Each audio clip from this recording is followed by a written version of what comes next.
आग्रह करूंगी श्रीमती मनीषा वाजपेयी जी को मंच पर आमंत्रित करती हूँ, वे आएं और अपना विचार प्रस्तुत करें। जोरदार तालियों से उनका स्वागत हो।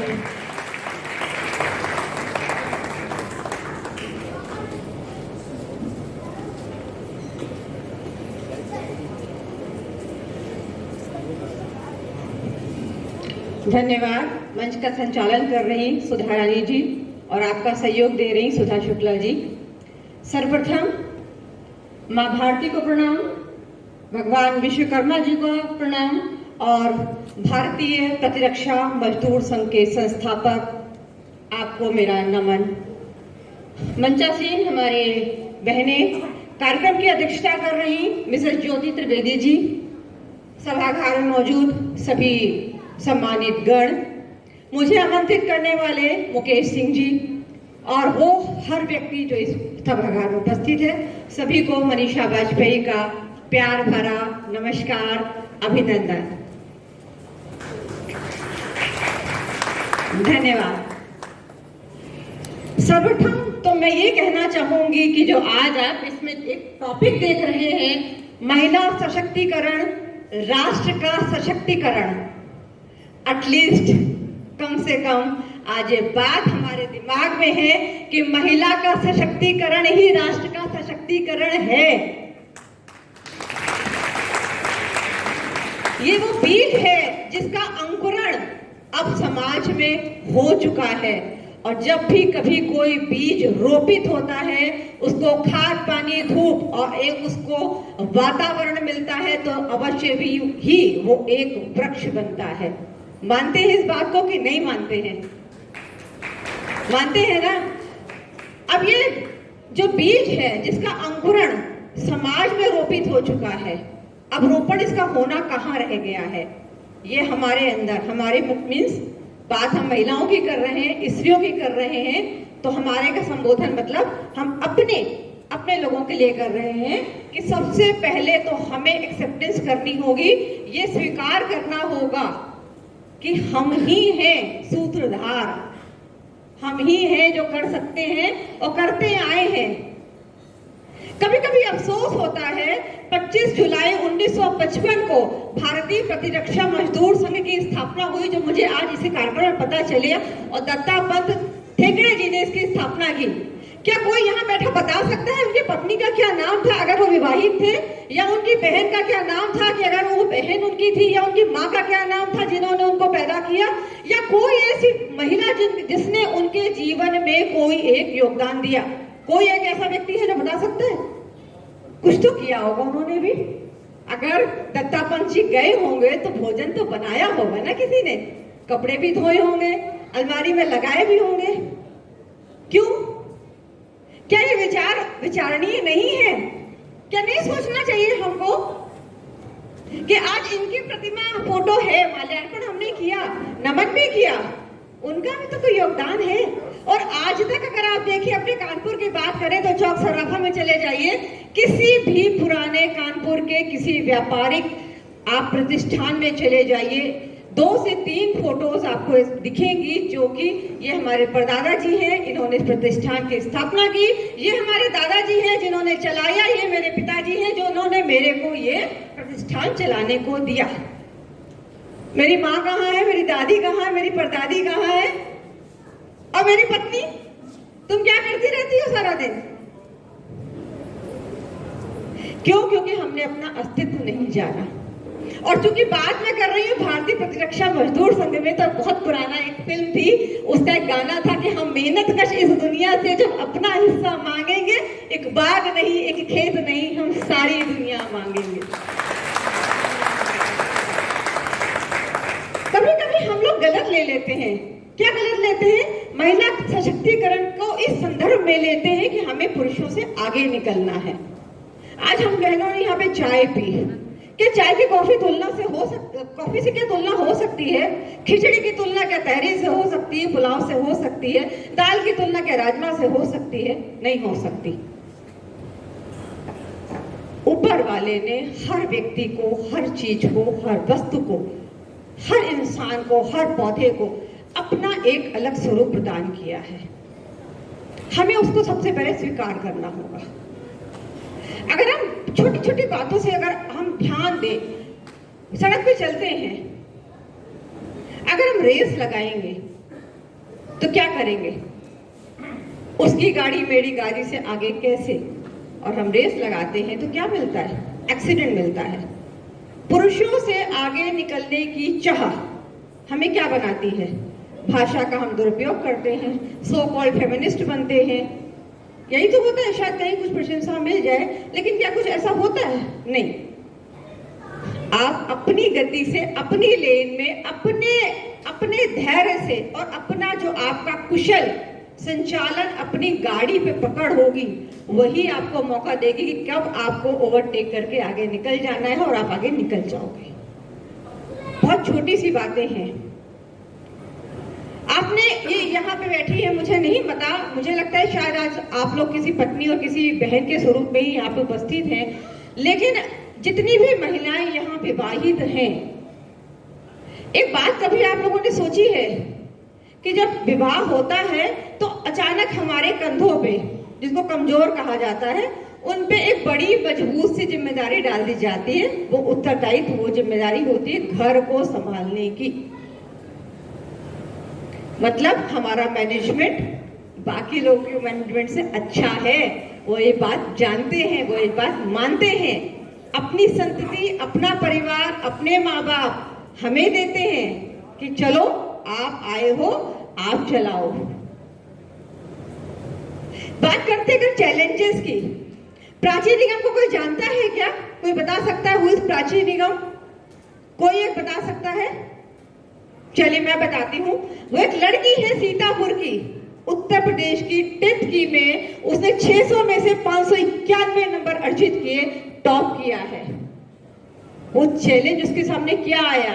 उसको अप्रिसिएशन तो मिला, लेकिन क्रिटिसिज्म मिला कि उसके फेशियल हेयर्स हैं। ये क्रिटिसिज्म, ये चैलेंज है उसका। तो उसने बड़ी विनम्रता से कहा कि चाणक्य को देखो, उनकी शक्ल को देखो, और चाणक्य को आप जानते हो, एक दिन मुझे भी जानोगे। ये चैलेंजेस महिलाएं फेस करती हैं। और बात करें अगर अपॉर्चुनिटीज की, तो मुझे लगता है कि पूरा आसमान ही हमारा है, पूरा आसमान हमारा है। सबसे पहला काम एक्सेप्टेंस, स्वीकार करना कि हमें ये करना है। क्या करना है ये आपको निर्धारित करना है। सीमाएं हमें निर्धारित करनी है, क्योंकि हर चीज सीमा में अच्छी लगती है। भाषा का प्रयोग, हंसने का प्रयोग, बैठने का प्रयोग, पहनने का प्रयोग, जाने का प्रयोग, खाने का प्रयोग, सभी चीज के लिए। खाने की अगर बात करते हैं, बहुत महिलाएं, बहुत उसमें आ जाता है कि महिलाएं ये वस्त्र ना पहने, वो वस्त्र ना पहने, लोग निर्धारण करना चाहते हैं और महिलाएं उसमें थोड़ा सा बुरा मान जाती हैं। आज के टाइम पे खाने के लिए भी तो हमको रोका जाता है ना, और हमको मतलब यहाँ महिला पुरुष बच्चे सबको रोका जाता है, ये नहीं खाओ, ये आपके स्वास्थ्य के लिए हानिकारक है। तो हमें देखना है, इससे पहले कि हमें क्या हमारे लिए अच्छा है, उससे पहले हमें ये देखना चाहिए कि क्या हमारे लिए अच्छा नहीं है। अपनी क्षमताओं को पहचानो। कोई किसी फील्ड में एक्सेल कर सकता है, कोई किसी फील्ड में आगे निकल सकता है।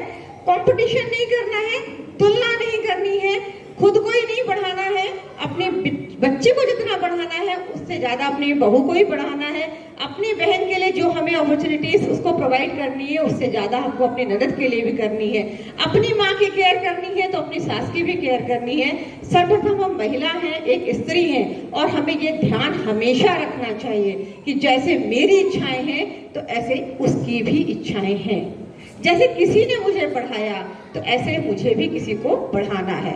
जिस दिन हम ये ठान लेंगे और ये जान लेंगे तो हमें तो शायद और कभी रोका भी नहीं है। रुके तो हम खुद ही हैं। कुछ आता है। मैं 27 वर्ष पहले जब मैंने काम शुरू किया था, और आज मैं कानपुर के, आज भी 27 वर्ष पहले भी पहली थी और आज भी पहली हूं। मैं कानपुर में अकेली महिला प्रिंटर हूं, अकेली हूं। इस फील्ड में कोई अभी तक महिला नहीं आई जो प्रिंटिंग उद्योग में काम कर रही हो, अकेली हूं। और उस समय मेरे परिवार की तरफ से, समाज की तरफ से मेरे पास भी चैलेंजेस आए थे। मेरे परिवार ने बहुत बड़ा क्वेश्चन मार्क लगाया था, करना क्यों है, क्यों करना है? आपके पास अच्छा घर है, आपका हस्बैंड सरकारी नौकरी में है, अच्छा खा रहे हो, कमा रहे हो, गाड़ी है, घोड़ा है, क्यों करना है? अपने सेटिस्फेक्शन के लिए करना होता है।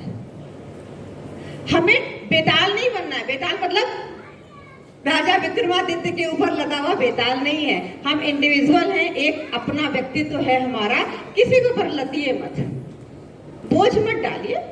हमारी जो क्षमताएं हैं हम वो क्षमता के अनुसार कार्य करेंगे। मेरी बात कुछ समझ में किसी को आई है कि नहीं आई है? बस एक और बात कहूंगी, ज्यादा बात करूंगी नहीं, कि अगर हमें आगे निकलना है तो हमें 4 चीजों का ध्यान में रखना पड़ेगा। वो 4 चीजें क्या है? एक साइंस, एक टेक्नोलॉजी, एक इंजीनियरिंग, एक मैथ्स। साइंस हर चीज का एक विज्ञान होता है, खाना बनाने का भी विज्ञान होता है। टेक्नोलॉजी, आज की दुनिया में अगर आप आगे बढ़ना चाहते हो तो अपने आप को आपको अपग्रेड करना पड़ेगा। बच्चों के ऊपर डिपेंडेंट मत हो कि मेरा ट्रेन का टिकट करा दो, मेरी फ्लाइट करा दो, मेरे लिए ओला बुक करा दो, मेरे लिए ये कर दो। खुद करना सीखिए। आप ही हैं जिसने अपने बच्चे को चलना सिखाया था, आप ही हैं जिसने ए बनाना सिखाया और अ बनाना सिखाया, तो आप ही टेक्नोलॉजी को भी बढ़ाएंगे। इंजीनियरिंग का मतलब आप किसी भी उससे मत समझिए कि नहीं किसी इंजीनियरिंग कॉलेज में जाकर के हमने इंजीनियरिंग की डिग्री ली।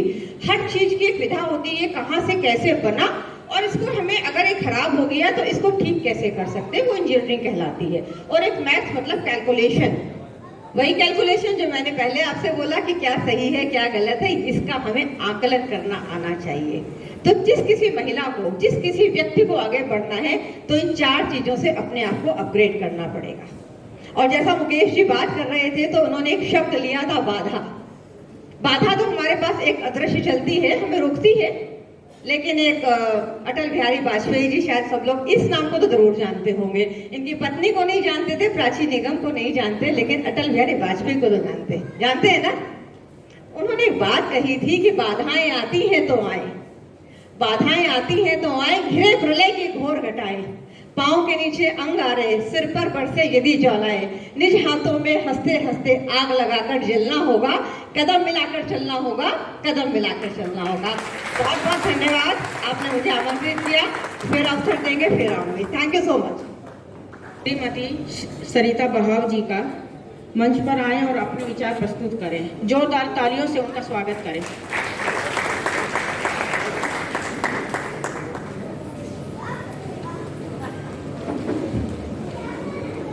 मुझे परिचय देने से पहले ये कहने का मन कर रहा है कि जानकारों ने, महाशक्तियों ने मतलब इतना महाज्ञान सब आप लोगों को ऑलरेडी दे दिया है कि शायद ही बहुत कुछ शब्द और बहुत कुछ सेंटेंसेस बचे होंगे, कुछ वाक्य ही बचे होंगे।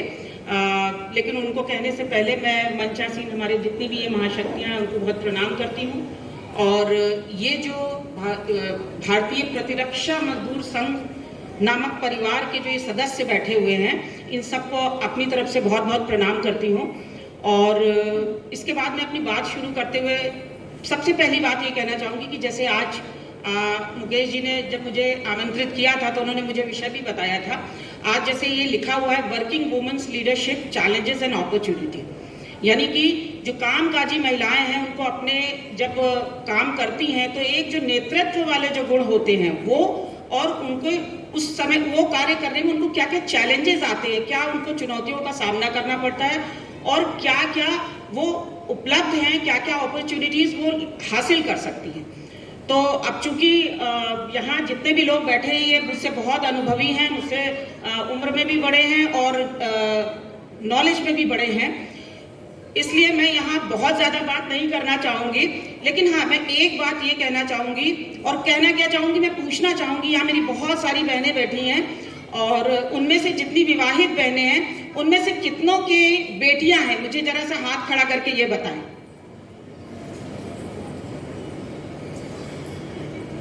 ये जितनों के पास बेटियां हैं, बेटियां नामक एक अमूल्य तोहफा है ईश्वर का दिया हुआ, उनमें से कितनी इनमें से माताएं हैं जो अपनी बेटियों को रोज नहीं तो कभी ना कभी ये कहती हैं कि बेटा किसी से डरना नहीं है। ये देखिए, यही परिवर्तन है। यदि ये महिलाएं अपनी बेटियों को आज की तारीख में ये कह रही हैं कि बेटा किसी से डरना नहीं है, कहीं आंख झुकाना नहीं है, वही लीडरशिप है। हम यहां बात करने बैठे हैं कि लीडरशिप क्या है, क्या है लीडरशिप की परिभाषा। लीडरशिप का मतलब ये नहीं है कि हम किसी राजनीतिक पार्टी से संबंधित हैं या हम अपने लिए कुछ अपना एक बैकग्राउंड बना रहे हैं पॉलिटिकल, तो हम उसको लीडरशिप। यहाँ लीडरशिप की बात है कि नेतृत्व करने की हम में कितनी क्षमता है। अभी हमारी मित्र मनीषा जी ने जैसे कि कहा कि महिलाओं को शादी के वक्त एक बहुत बड़ा भार जो उनके कंधों पे, जिसको कि नाजुक कहा जाता है, उस पर जो भार डाल दिया जाता है कि अब अमुक घर तुम्हारी जिम्मेदारी है। वो घर जो शायद बरसों से चल रहा होगा, जिसमें जाने अनगिनत सदस्य होंगे, लेकिन अब वो घर तुम्हारी जिम्मेदारी है, उसे अब तुम्हें चलाना है। यही बात मेरी मित्र मनीषा जी ने कही थी। तो मैनेजमेंट और लीडरशिप की जब बात आती है तो कहीं कोई शक और शुबा ही नहीं है कि वुमेन्स यानी कि महिलाएं उसमें कितनी तेज होंगी। महिलाएं जन्मने के साथ ही एक लीडरशिप और एक नेतृत्व लेकर पैदा होती हैं। हम जब आंखें खोलते हैं तो हम अपनी माओं को देखते हैं घर चलाते हुए। पहली शिक्षा में वहां से मिलती है मैनेजमेंट। 2 रुपए का सामान आना है, 200 का सामान आना है, 2000 का कि 2 लाख का। सही मायनों में जो घर का पिता होता है वो बेचारा कमाता और लाके घर पे रख देता है अपनी पत्नी के हाथ में, यानी कि वो जो माता जी होती हैं उस घर की, और वो माता जी डिसाइड करती हैं कि किस काम में कितने पैसे जाएंगे। बॉर्न अ मैनेजमेंट पर्सन, वो घर को मैनेज करती हैं। तो जो घर मैनेज कर सकती है वो दुनिया मैनेज कर सकती है। बात जब हम ये लीडरशिप, वर्किंग वुमेन्स लीडरशिप की जब हम बात करते हैं, चैलेंजेस और अपॉर्चुनिटी की बात करते हैं, अभी मुझे बड़ी खुशी हुई जब इन बहनों ने कहा कि हम अपनी बेटी को बोलते हैं कि किसी से नहीं डरना। लीडरशिप की पहली नींव तो वहीं पड़ गई। दूसरी बात बहुत शॉर्ट में बोलूंगी क्योंकि इस विषय में सबने बहुत डिटेल में बात करी है। जितने भी मेरे यहाँ भाई बैठे हुए हैं वो, उनके साथ कोई ना कोई महिला कर्मी काम करती होंगी। उनमें से बहुत सारी ऐसी महिला कर्मी भी होंगी जिनके अंदर लीडरशिप की बड़ी अच्छी क्वालिटी होगी, और उनके साथ पुरुष भी काम करते होंगे ऐसे जिनके अंदर बड़ी लीडरशिप की क्वालिटी होगी, और वो बड़े बड़े लीडर्स भी होंगे। पर एक बार सोच के देखिए, वो महिला जिसके अंदर लीडरशिप की क्वालिटी है, उसके लिए और उसके ही बराबर वो पुरुष जिसके अंदर लीडरशिप की क्वालिटी है, उस पुरुष को मेंटोर्स ज्यादा मिलते हैं। उस महिला को मेंटोर्स नहीं मिलेंगे जो उसकी नेतृत्व की क्षमता को पोषित करे और उसे बार बार बताए कि आपके अंदर लीडरशिप की बहुत बड़ी क्वालिटी है, इसको और ऐसे डेवलप करिए, उसको रास्ते दिखाए और उसको और उसी फील्ड में आगे लेके जाए।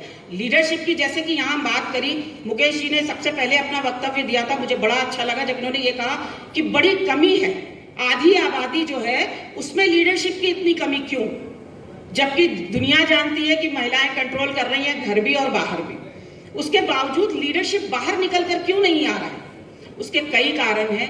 देखिए, जब हमारे समाज में जो महिलाएं काम करती, जैसे यहाँ पर जो एक ग्रुप, एक कम्युनिटी कलेक्ट है, मुझे लगता है वो संघर्ष वाली कम्युनिटी इकट्ठा है। मुकेश जी ने भी बोला कि हमारी जो मजदूर संघ जो है, परिवार है, इसको हर चीज संघर्ष करके मिली।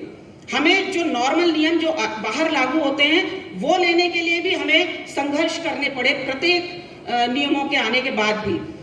तो जो परिवार, जो संघ संघर्ष के लिए ही बना है, तो मेरा यकीन मानिए उदाहरण भी वहीं पैदा होंगे।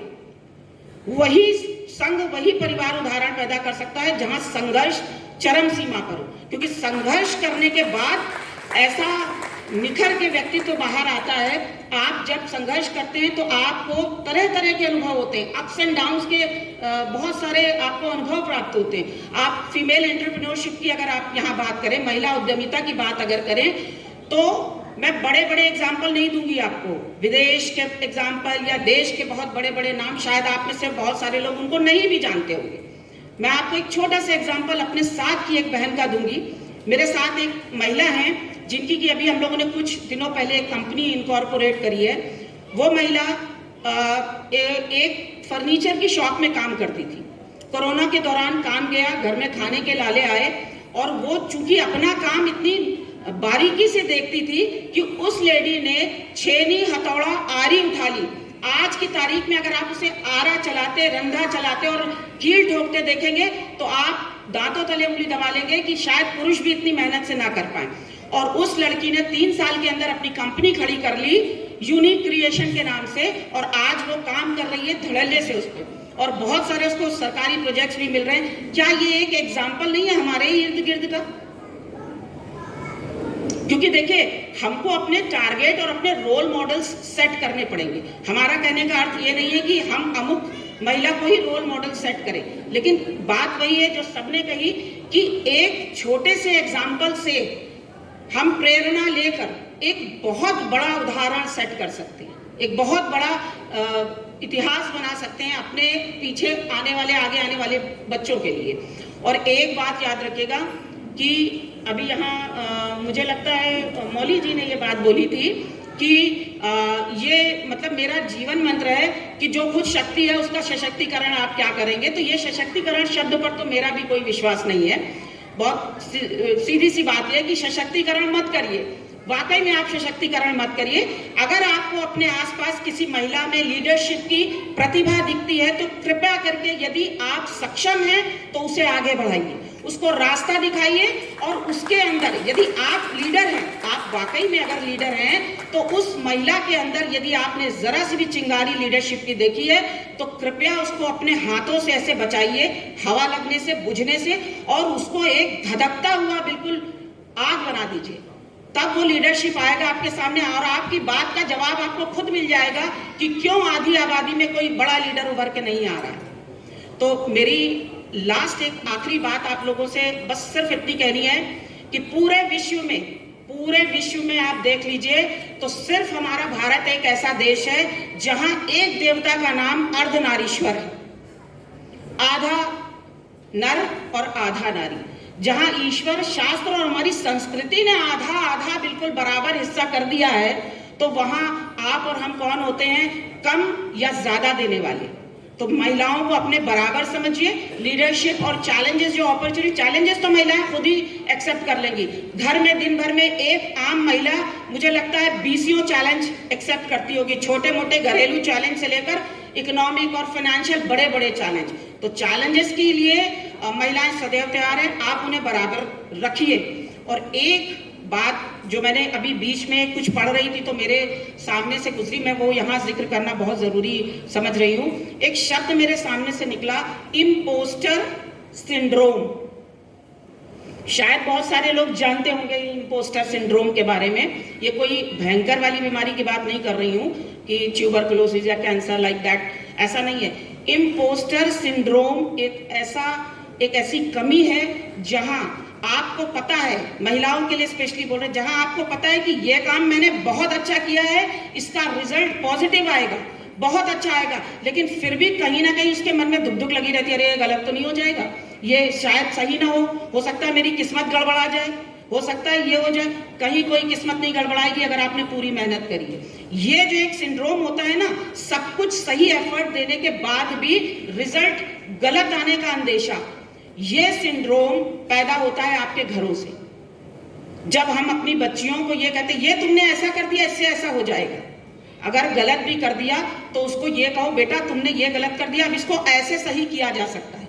उसको सही करने की टेक्निक बताओ, उसको गलती पर मत डराओ, और आप देखो आपके बीच से ही जबरदस्त लीडर निकलेगा।